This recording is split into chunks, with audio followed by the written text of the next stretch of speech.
In today's video, I'm going to teach you how to make name slip in Canva. Whether you need quick name slips for an event, a classroom, or packaging, Canva's templates make the process fast and consistent. We'll keep it simple. Find a template, customize it with your details, and export it for crisp printing. Start by opening Canva.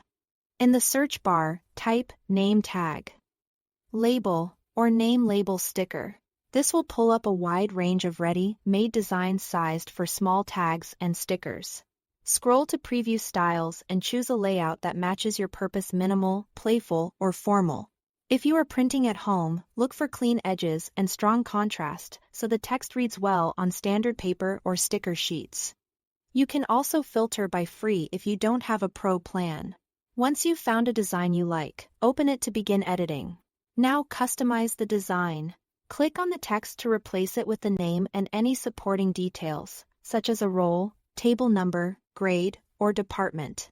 Emphasize the name by increasing the font size and keeping it bold or semi-bold. Then keep secondary text smaller. Choose fonts that are easy to read at a glance. Simple sans, serifs, or clear serifs work well. Adjust colors to fit your event or brand, but maintain high contrast between text and background for legibility. If the template includes decorative elements, keep them subtle so they don't compete with the name. Align elements so the layout feels balanced, and leave comfortable spacing around the edges.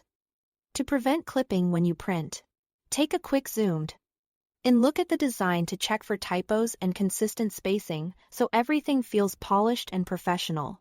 When you are happy with the layout, save it for printing. Click Download and choose a high-resolution format. PDF print is ideal for the sharpest text and lines, while JPG or PNG works if you prefer image files.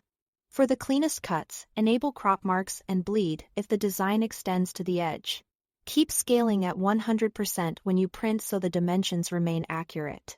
It's a good idea to print a single test first to confirm colors, margins, and readability. Then print the full batch on your chosen paper or sticker stock.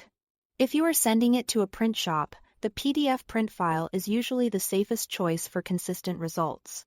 That's it. Thanks for watching.